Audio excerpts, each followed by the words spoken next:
My sofa guest with us today, then I said we need to dig out the popcorn, we need to shut the curtains, because we're going to talk film. Simon Frampton is with us. Film has been a thread through much of his life. He studied at university, was a filmmaker for several years. Children came along and he moved to Suffolk, set up a marketing company. But over time, the film wound its way back through into his life through the Key Theatre and Key Cinema. Now he runs their film club, gives monthly annual lectures. Also made the film of Charlie Haylock's Language Around the World, which you can see in 5 parts, I've got this right, on YouTube. And I know Charlie's very keen that we mention this, and he's probably listening as we speak. I'm sure he is. Afternoon, Charlie. So should we talk about it first? Yeah, let's do that. Then he can go away, can't he? Yes. And do whatever. And I know it's in 5 parts, and I've seen Charlie do this. It's part of his turns that he's developed over the years. And he's sort of studied, he started talking about village names, surnames, and he's become really interested and a real knowledgeable person about Suffolk language, the way it's developed. But he also has worked out for himself how the dialect and language changes by the way you move your mouth, and it's so clever, isn't it? It's very clever. I was fascinated by that when I was filming him, to watch how he changes his mouth shape. And he came up with an interesting idea that actually this could be a way of teaching people a foreign language, because we have to sort of put our mouth into rather strange places to make some of the sort of odder sounds in Dutch and Spanish, for instance. And yeah, he demonstrates that very well. He should have been someone like, I don't know, Rory Whatsit. He should have been Rory Bremner, yes. Rory Bremner, because he can take off all these accents, can't he? Absolutely. But it's the way he shows you by not opening your mouth. You sort of sound very different to when you put your tongue back. It's so clever. Yeah, I love the way that Suffolk sort of turns into Australian just by opening your mouth wider. Suffolk's great. And that is, as he's talked about many a time, and anyone that's grown up here or in Norfolk, people always say, "Are you from Australia?" And you say, "No, I'm not." So at the moment it's in 5 parts, but I think you've got a plan to make a full film of that. We decided that I'll put it all together or make just one long piece, which will be only about 12 minutes probably at the most. And it is worth seeing it because you see the whole thing as you see the progress around the British Isles. It's a trip around the world practically. It is a trip around the world, just via Charlie Haylock. But have a look at the moment, and if people just type in Charlie Haylock, does it come up? Yes, they'll find YouTube? him. Go into YouTube, put in Charlie Haylock, or put in,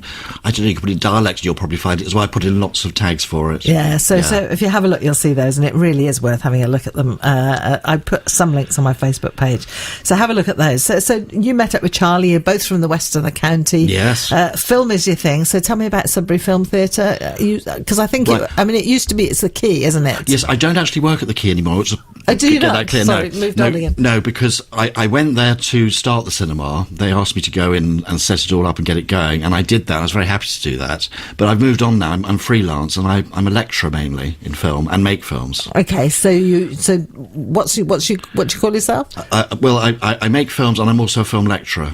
And I set up this thing called the Sudbury Film Club. Okay. And I've been doing that now, can you believe it, since 2011 January. I was going to say, which means you've done a lecture a month, is it? I write a new lecture every month and give one every month, so that must be nearly 90, if not 90. My maths is not that great. I was having a look at the website earlier on, and you've done fascinating talks, aren't they? Where'd you get the ideas? I just do lots of research. I obviously have to watch all the films and sort of research it thoroughly, read biographies and... No, it absolutely fascinates me. It's a joy to do it. And I've got such a lovely group in Sudbury. They've become close friends now, the people who come along all the time. So it's a club, so you pay money. You pay money, yeah. And you get a monthly lecture. So tell me about some of the ones you've done. What have we done? We've done all sorts of... I've done a lot of technical things, because my background as a filmmaker means that interests me as well. So I like looking at things like cinematography and the use of sound in film. But I've also done a lot of more obvious things like biographies. People like, you name it, I've done it, probably Peter Sellers, all the others, Dirk Bogart, all those sorts of, Humphrey Bogart, all those sorts of people. And my first love in cinema was foreign film, European cinema in particular, and that's really the sort of thing I really love to do more than anything.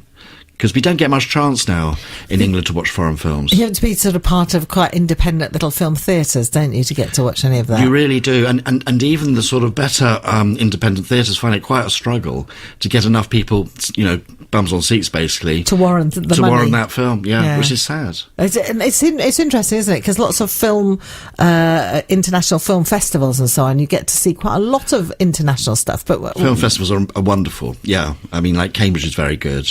and obviously the London Film Festival. And it's a great opportunity to see all the sort of stuff coming over. But it still saddens me very much because there's wonderful films, particularly coming out of Spain, actually, at the moment, and Germany. Very ascendant cinema there, really worth looking into. It must be a really tough thing to be a film director and to work in film, because unless you're the Spielbergs of the world or really rich, it's really tough to make your name, isn't it? Very tough. But what I absolutely adore about it is that you're playing God, really, if you're a film director, because you're creating a whole world.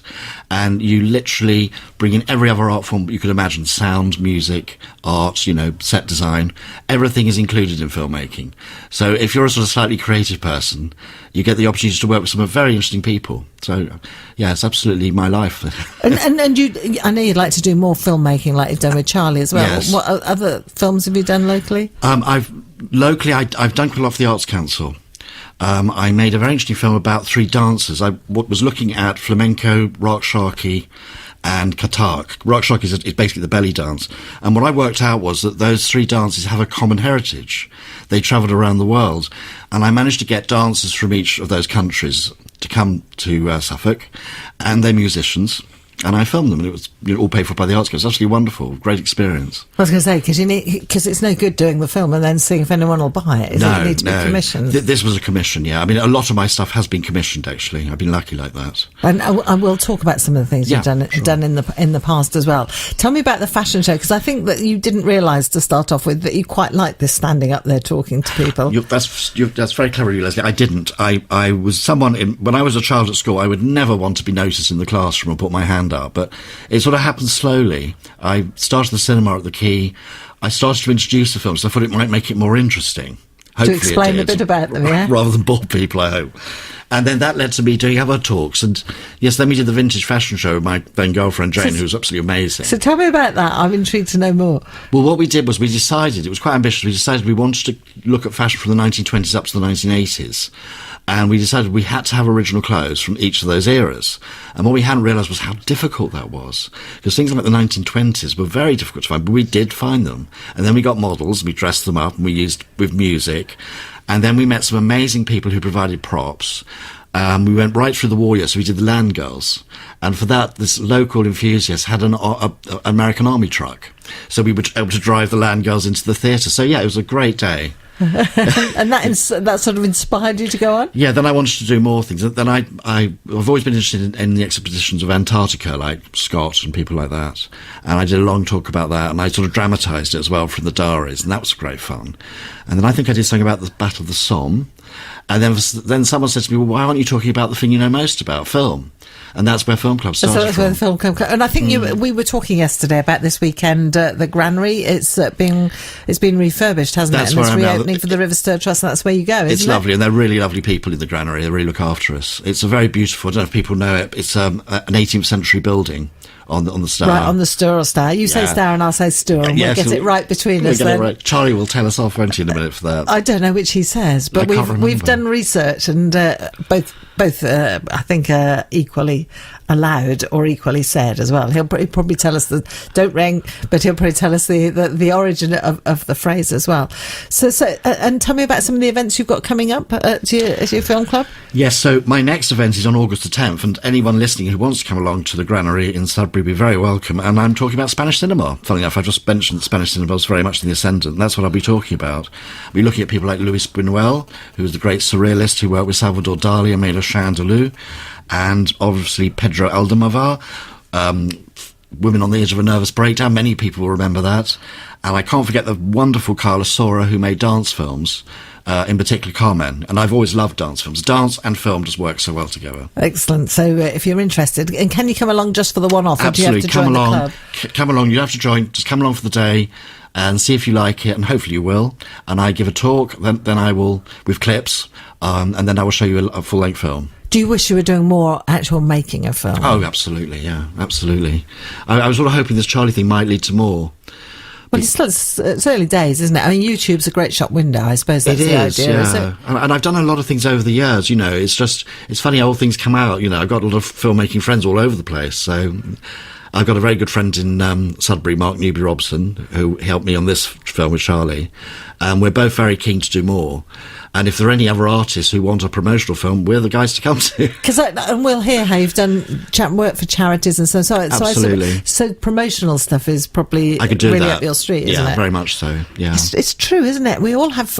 We have. I mean, YouTube. We've got. I mean, everything is in pictures now. these days, isn't it? It's amazing. It's so good. I mean, you can go on YouTube and you'll find anything you want. It's quite extraordinary. So even quite small businesses could get. They should.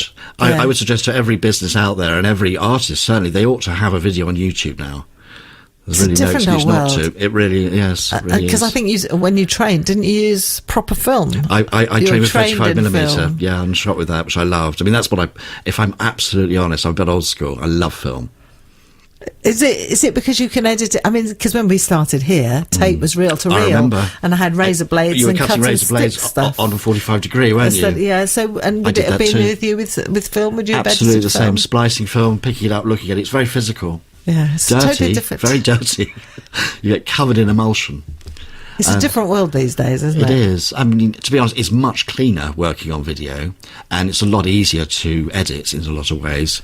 But I do miss that hands-on feeling. And anyone can do it, really. Once you've got the right equipment, you can do it on your computer at home, can't you? Absolutely, as well? Yes, absolutely. It's extraordinary. It's opened up to everyone now. Which is, I suppose that's good and it's bad as well, if you're a filmmaker. Very good point, Lesley. Very good point, yes, because in some ways it's let everyone in. But, I mean, it's great. It's very democratic, isn't it? Anyone can make a film now. I was going to ask you what brought you to Sudbury, but I'm going to leave that for a minute or two and find out more about how you came here. Now, have you listened? You've done a bit of research. This is not biscuits. It's my key questions. Help yourself to a key and a tag, and then you have to tell me what the question is, and then you have to answer it. Streaming or DVD? Well, see, I did throw that in just in case, but there's no way I can predict which one you'll pick out. And that's the thing today. They're saying actually more of us are reading books again at the moment, and quite a lot of us are still liking to have DVDs, despite being able to have, which is interesting, isn't it? Do you have a preference? I do. I would definitely go for DVDs. What is it about? Why? I don't know. I'm just one of those people who likes the cover, and I like all the information about the film on there, and the artwork that's gone into making a film. It's always interests me as well. It's the whole package. Makes the complete package. Absolutely, and I really like that. And some of the liner notes are really good on some of the the sort of more unusual films, say. And of course, you always get those extra scenes to get DVDs. Absolutely. As well. So I'm a bit old school. I've got a massive collection of films at home. Must have 1,000 plus. But we're not old school, you see. I think we're quite modern. Oh, we are. As the research suggests, is that we're there. I am old school. I like to physically be able to hold it. Same here. And not the fact that it's some ethereal thing somewhere. We'll talk more in just a minute or two. Simon Frampton from Sudbury is my guest. And we've just been talking about the Sudbury Film Club. You can look that up on the internet and find out more about it. We'll find out what brought him to Suffolk and about some of the films he's made in a little while. My guest with us from Sudbury is Simon Frampton. He's a filmmaker, director, as we've been hearing, been doing monthly lectures for Sudbury Film Club that was sort of born out of his enthusiasm for films, and does that. So over 1,000 lectures we reckoned you'd probably done. Well, what brought you to Sudbury? Because you did this when you'd got little kids, was that right? That's exactly right. I mean, what happened was my parents moved here in the late 70s and I moved with them. And then I went off to university, and then I went to film school, and I lived in Camden for many years. And then when my wife got pregnant, we thought we don't want to bring up children in the middle of London. And we looked around. Funnily enough, we looked at a flat in Notting Hill Gate. And this is an absolutely true story. So we go into this flat, and there are pictures all around on the sort of sideboards and things. And I thought, I recognise these people.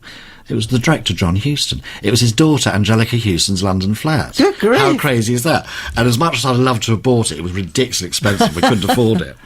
So then one weekend we came down to see my parents in Suffolk. And we suddenly realised we could get a really nice house and have a space, and we could, because I'm a country boy really, I don't really want to live in a city. And Sudbury's such a nice town, and we bought this house.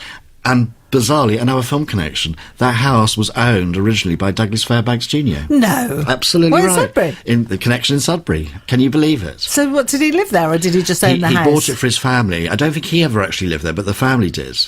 How Isn't fascinating. that extraordinary? But you see, my tagline is that every story has a Suffolk link if you look. It does. And it does. If you start looking, there are more and more. Suffolk's aren't a there? very important county, that's what I always think. So where did you grow up? That wasn't around here either, was Well, it? no, I was, first of all, I was, until I was about 2, I was in Beckenham. I don't remember that at all in Kent. No memory. Then I grew up in Southend-on-Sea, real Southend boy, so I still like my cockles. And then at 13, I went to a school. They kicked you off to boarding school They to did. Gresham's at Holt as a boarder. Did you enjoy it or not? No. Quite posh. Quite posh and very much a rugby school. Not my thing at all. I had my camera confiscated because they said it was a waste of time. Did they? Yes. Dear, you didn't run away, did you? I did once. Did you? Yeah. We ran away on a motorbike to Yarmouth. And it was so cold, we decided we'd go back to school and no one had even noticed. I'm not sure that's good or It's a depressing, really. bit sad, really, isn't it? So while you were at school, did you want to, was film then still I already a liked passion? films, but I would never have thought of them as a possibility in life. You know, it was something I liked, like a lot of people did. And That came later at university. yeah, because you went off to university. Was it economics and history? Yeah, I did economics and history, and it was, I don't know, I just one day thought, that's funny, they're doing lectures next door and they're watching films. This sounds like a good fun. It was film studies, and I never even thought of it. So I just used to turn up at the lectures, and then no one seemed to mind. So I would sit there with all the film So you students. do your other lectures and the film studies Yeah, I would do that lectures? as extra. And I loved it, and I suddenly realised these guys who were very good teachers down there in Kent were telling me things about films I would never have known about, make it so much more interesting. And that's when I started thinking I'd love to be a filmmaker. And I realised that to be a filmmaker, you have to be a director, really. That's the aim, you know, to do that, because you have this sort of, and I like to write, so it went from there. And did you continue that course and then move on, or Yes, did you give up? I got my normal degree, and I remember talking to my professor at the end, and he said, well, why on earth didn't you do film then, as first of all? And I said, well, because I love that I've done history. I think it's great to have all these different things. So no, then after that, I wanted to go to film school. And I applied. Did you tell your mum and dad? I can They imagine weren't impressed. Yes, I was going to say, because I'm not sure. Was it in the days when they had to pay some, but you didn't pay? Oh, yes, absolutely. Yeah. My mum and dad have been incredibly generous over the years and still are. And no, it wasn't popular. What happened was, in fact, I went and got a job in the city of all places and worked for a large stockbroking company. And just as well I did, because the fees are tremendous at film school. And I had to keep putting it off. I put it off for 2 years. But I got into the London International Film School, which is a really great film school in central London, Covent Garden. What was it like? Oh, it's absolutely amazing. You walk in on the first day and you just think, oh my God, this is, do you remember Fame on the television? Yeah. I'm the director, what are you going to do? And it's like that. They were all so wired up. And only 50% of the people were English. We had a great deal of Americans there, which was very interesting. We had Aaron Spelling's daughter, the people who did Dynasty on all those shows, the big show Dynasty. Yeah. And, you know, they were just like off another planet for a boy from Suffolk. Fascinating. So, yeah, they were all, you knew those people were going to make it because they had all that industry. And backing. did people from there go on and do good things? Yeah, they did, yeah. Perhaps not as often or as many as you would like to have seen. I mean, a lot of people just went off and became, you know, very good technicians. It was a very practical school, that. And you worked really hard, you said, at really it, did hard. you? It was so competitive. You sank or swam there. And you had to sort of fight to direct, and I managed to direct each term in 6 terms, so it was... So you did all right, and you came out with decent qualifications. Came out with decent qualifications, and my film, luckily, this is where it all took off, was picked for the festival. Was this the one that you'd done at uni then? No, I did this at film You came out and you came and it did... was on 35mm, which was unusual, because not many students could make films on 35mm, and it was an international festival, the first one in the world, actually, for students. And I came second. Wow, what was the film about? It was about the First World War. It was an anti-war film I made. And everything went well. It was shown at the festival, did very well there. Tell me how it, what you pictured, you know, how it was in your head, the story of it. What it was about was I wanted to show that at the end of the day, however awful the situation we're surrounded by, we still hopefully have a bit of humanity. And the story was about some English soldiers who, in retreat, capture a German prisoner. And they have a very unpleasant English officer with them who is bullying one of the poor guys who's suffering from trench foot. And the German prisoner is actually very nice to this poor kid. And a relationship builds up, which is obviously totally wrong. It's wartime. And in the end, the officer gets shot by one of the Englishmen. It's quite political.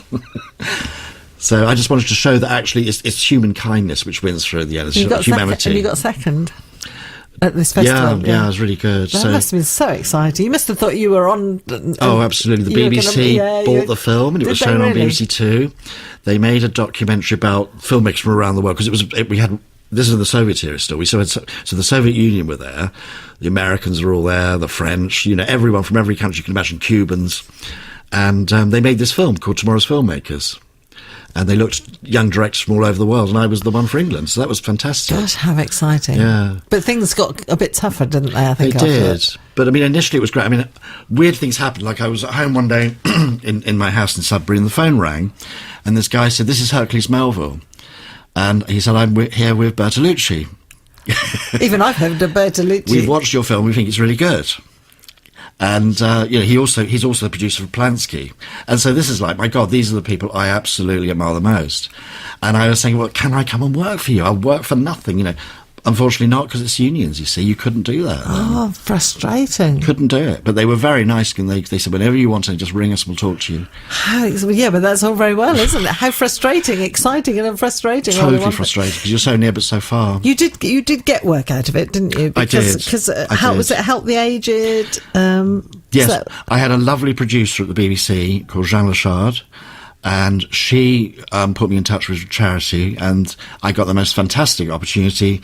They said, "We want you to make films about 6 really unusual old people. You can choose who they are, you can choose the stories, and you can just go and film them." And it was 16 mil I was going to use. So I went off for about 2 months, travelling all over Britain, finding these people, and writing a story about them, and then filming them. What a great opportunity, Loved it. And then at the end, it was all presented to Princess Diana. I was going to say, because you've made a note here, so Hilton Hotel Park Lane. Yeah. So she was there. What was that she like was there. then? So that was great, because I said, well, is there any chance I can meet her? And they said, well, yeah, of course.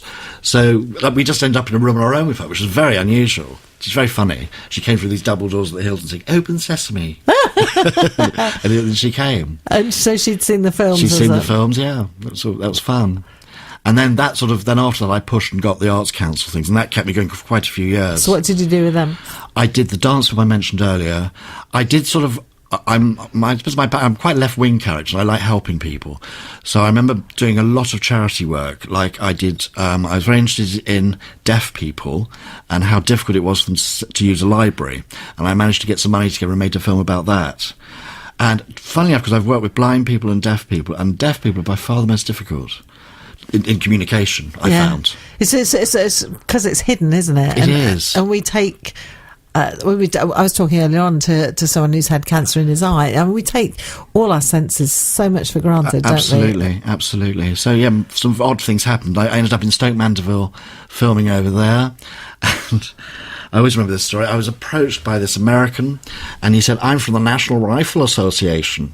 Would you like to come to the States and make a film for us?" And I said, "Well, what's it about?" He said, "Well, we take Vietnam vets into the woods with rifles in wheelchairs." And I just thought this was so hideous that these guys were going deer hunting from a wheelchair. I don't know why that's just really... Why it made you feel particularly bad? Really uncomfortable about that. So you didn't go and do that? No way. And at some point you decided you needed to make money for your family, didn't you? So you had to give it all up. I had to give it up. That must have been such a tough thing. It was sort of by degrees. It wasn't like an overnight thing, It was you just wake up one morning and say, "That's it"? No, it wasn't. There wasn't much work around in those days. It wasn't a great period to be a filmmaker then. There wasn't much going on. I'd done little bits and pieces like agitprop stuff, like the miners' strike and things like that, and got involved with that. But no, there wasn't really much around. Funnily enough, I did get to make a film with Virginia McKenna and Bill Travers. Did you? I mentioned that to you on the notes. Yeah, because I got friendly with them, and I went up and stayed with them in Chelsea, and we made this film with the wine expert Hugh Johnson. I had to play their son. And I never acted So it was a before. drama, was it? Yeah, it was a drama set around drinking wine in a country house. How awful. God, it was scary, though. They're so professional, because we were all sitting around this dinner table, and these food's brought in, and you're about to eat it, and it gets ripped off, and then, for continuity, then it's brought back with some missing on it, because it's the next shot. And then you suddenly realise the camera is on, say, Virginia McKenna, and she's a brilliant actress, and she just goes into this thing. She's just there. And, you're just having a normal conversation 5 seconds earlier. So that was fascinating. So 1 minute she's just chatting to you, and the next she's in character. Yeah, and I was like, oh my God, I can't do this. I mean, I'm not an actor in any way. So what was the film? It was called How to Handle a Wine. It was fun. So can people still see that somewhere? I think that's still around somewhere. Yeah, it was. Did you film? Were you directing it as well, or were no, you I was literally just asked to help. Yeah, and then we made another thing about the Queen's Garden, Buckingham Palace Garden. But Bill Travers, obviously, was doing the narration for that, and that was fun. And I remember being at his flat in Chelsea at Flood Street, and the phone went, and this beautiful voice came on the phone, James Mason. All these names you can throw in. I know, from Switzerland, and it was just... Yeah, so, things were very exciting. And so, in the end, you had to, as you say, by degrees, and you ran your own marketing company for a long time. It seemed like, because I was good at talking, I thought, to people, and I could do that. And in those days, suddenly, I never thought of using film in those days for marketing, because no one was really doing it then. But it was all really phone stuff, and I did that for, about 10 years. Press releases and that sort of thing. Exactly, that sort of thing. And then that was when the Sudbury Key came to you, and you did those films, right. and that's how the films came back. And that's how it came back again, and I was so grateful for that. And I started teaching film then. We got money together, and I set up a group called Green Desert Films. And we got money, it was wonderful money from Suffolk County Council and places for people, who had hard lives, and we were able to make little drama films with them. So, really enjoyed that. See, and people doing that sort of thing made a huge difference, didn't it, to them, to their, and also to their confidence. Well, they were like problem kids, but I mean, they were absolutely delightful, to be honest, and we got them interested in using cameras and sound and all those things, and they suddenly felt their purpose, and they were so keen on it. It was great, yeah. So looking forward, do you think it's come full circle, and you might be able to go back and start doing more film again now? Is that the plan? You've got this year's the urge again. The flower has arisen again. I don't know why, I just really want to get things going again. I want to expand my film lectures. I would love to have other venues all around Suffolk particularly. Well, you must have quite a few that you've already... You must have like a long list of film lectures that you could do. I have masses. You could do cruises, you know that, don't you? I never thought of that. You only need it. I think it's Rachel Sloan does them. You only need 5 or 6 different talks, and they'll take you on. I love ships. So offer it. See, you need to offer yourself on a cruise. You can go out and do your film lectures. How brilliant would that be? Send me a postcard when you're a text probably these days. Yeah, that would be fun. So you could do that. But so it is something you're looking forward to. So anyone in the county who would like you to go and do some of your film lectures? Yeah, I mean, ideally, perhaps a small theatre, a bit like the Key set up. With a mailing list, that would help. If they had one already, an existing client base, that would be really good. Okay, so if you're interested, Stowmarket, something like that. I was going to. You got the Regal, Leyston, Oldborough, so lots of little cinemas and the theatres. I'd love to do that, but more of the film as well. How do people find you? Have you got a website? Yes, Facebook page? I've got a website. Yeah, but actually, the website, to be honest, is only really for Film Club. I should probably expand that a bit. Okay. Yeah. So, but people can get contact details there. Can absolutely. They as well? Yeah, absolutely. Yes, everything's there. When you make the next film. Yes. We'll get you on the sofa again. Oh, bless you. I like that very much. Had a lovely text through from Val in Stow Upland who says, what a wonderful interview, especially since I didn't hear you say that awful word, movie. No, I never say that word. Don't know what they are, do you? No, film. Movies. I don't think I use the film movies very often. Home movies, I might say. Oh, you've picked the grand. Gosh. Tell us about your first kiss. Now then, let's think. Yeah, you like talking, so you must. I think I was probably a bit of a slow starter on that front. Well, you can make it up. No, I did. That's not true. I remember I got in trouble because I was sent. This is absolutely true, unbelievable. I was sent to a girls' convent, my very first school, because I was a Catholic boy, and there weren't any Catholic boys' schools, and my sisters had been at the convent, so everyone thought it was a good idea. I went there with about 3 other boys. And so we had these rather scary nuns. I remember kissing one of the girls and being told off. Oh, yeah, it was definitely not the right place to kiss a girl. And then after that, we were all told we had to go. Oh, dear. I don't think it was just me. You weren't sacked, were you, because of that? I think the boys, they felt boys are too much trouble. We don't want them. It's been lovely chatting. Thank you so much for coming in. Thank you. So what's the website? What do we look up? Simon Frampton's Sudbury Film Club? Or Film Club Lectures, all one word, filmclublectures.co.uk. That will find me. Lectures.co.uk. Brilliant. And if anyone wants a filmmaker or wants to come to a lecture, they're very welcome. He would love to hear from you. So there you go. Let me know and look out those cruises as well. Yeah. Because you might be travelling the world next. Simon, thanks for coming in. Thanks for having me.